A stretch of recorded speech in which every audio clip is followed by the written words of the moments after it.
Hi, it's Katrina and today I'm sharing my TBR for Victober. This is a month-long read-along hosted by Katie over at Books and Things, Kate Howe, Ange from Beyond the Pages and Lucy from Lucy the Reader. The main point of the read-along is just to read more Victorian novels or works or plays or short stories or whatever, Victorian literature in general in the month of October. So the definition of Victorian literature here is a British or Irish book published between 1837 and 1901, which I believe that's off the top of my head, but those are the years of Queen Victoria's reign. During that time, Ireland was considered part of the UK, so that's why.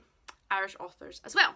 There are 5 challenges that you can stick to or take inspiration from as you please, and I have 5 books here that I'm going to be sort of picking from for the month.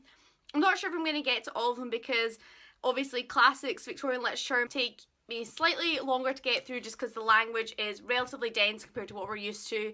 They're also all not particularly short books, but it is my plan for October to only read Victorian books, literature, so I'll probably read less than this, but you never know, I might read more. So without further ado, let's get into the 5 books I've picked. The first challenge is to read a book by a Scottish, Irish or Welsh author. I think this is a great challenge because generally when we think of Victorian literature we think of English authors, and of course more authors are English than Scottish, Welsh or Irish just because the population difference, but being a Scot myself, it's always great to see us included. So for that I'm going to be listening to more of my audiobook, which is Stephen Fry reading the collected works of Sherlock Holmes. Next up I'm going to be listening to The Hound of the Baskervilles, and then I'll sort of just go on from there. I might listen to some more of the short stories as it takes my fancy.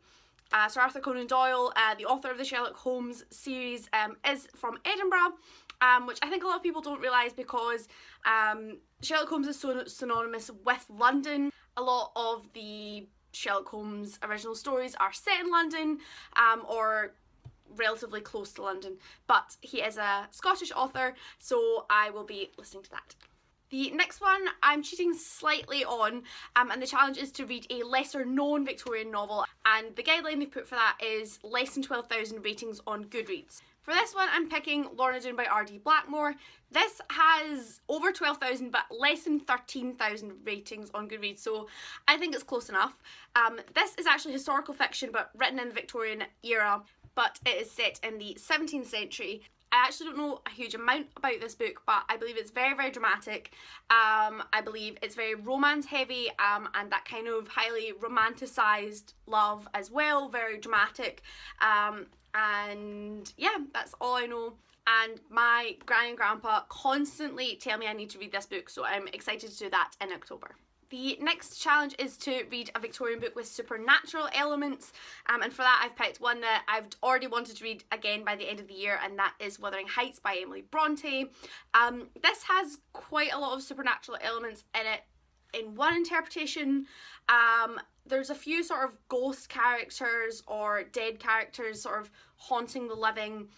That's right from the first couple of chapters, so that's not really a spoiler, and you can sort of read it as the character's imagination or the atmosphere driving it to that point, or you can read it as a true manifestation of these characters, these dead characters coming back to haunt the living. And that's how I've always sort of read it, because it has that creepiness value, and I just really, that's how I've always thought of it, so I'm going to think of it as that.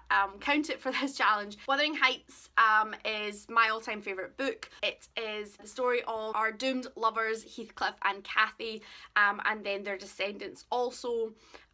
It's a very small cast of characters and quite a claustrophobic atmosphere in some ways, though it's set on the moors. Very dramatic scenery, really high drama. It's, I mean, emotions up at 11 all the time, extremely unlikable characters, but an insane, just amazing story that I've read over and over and over again, as you can tell by how dilapidated my copy is. Next is to read a Victorian book that was recommended to you, and I'm going to pick The Tent of Wildfell Hall by Anne Bronte, another that I want to read by the end of the year. All these other ones happen to also be on that list, coincidentally. This has been recommended a few different places, particularly Sam from Sam Sonson's, who I love on here, read it I can't remember if it was this year or last year, but relatively recently, and really, really enjoyed it.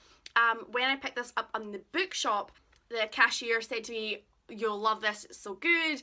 And having loved Wuthering Heights so much, I also really like Jane Eyre. I'm excited to read the third Bronte sister. This, I believe, has a lot of Victorian social criticism in it. Our main character is a woman who has an extremely abusive husband, and it's all about the ownership of that husbands tend to have over women, especially in the Victorian era. And yeah, I don't really know much more about it other than that it has a really cruel marriage in it, and I've just heard so many great things about it that I'm really excited to pick up. The last challenge is to read a Victorian book by a female author. For that, another one I wanted to read by the end of the year anyway, but it is The Mill and the Floss by George Eliot. This will be a reread for me, though I haven't read this for 7 or 8 years, I believe. This follows Maggie and Tom Tulliver, who are a brother and sister, as they grow up to become very different people and have very different outlooks on the world, but explores that sort of sibling relationship, along with a lot of other familial relationships, romantic relationships as well. I read Middlemarch in March of this year and just loved it so much, so I'm really excited to read another George Eliot, which it's faded a lot in my memory. I can't remember the specifics, so it will kind of feel like a first reading, I'm sure. George Eliot is the pen name of Marianne Evans, so this is a female author. So just a quick one today after my huge rambling review video of last week. Let me know if you've got any Victorian reading recommendations, because if I get through all these, I'll need some other ones to read. And also let me know if you're going to be joining in with Victober. I'm going to have all the hosts and their announcement videos and stuff linked down below. Subscribe to see more videos from me, subscribe to see how I get on with these. And you can also follow me on Goodreads, Instagram and Twitter, all of which are linked below. Thanks for watching. Bye.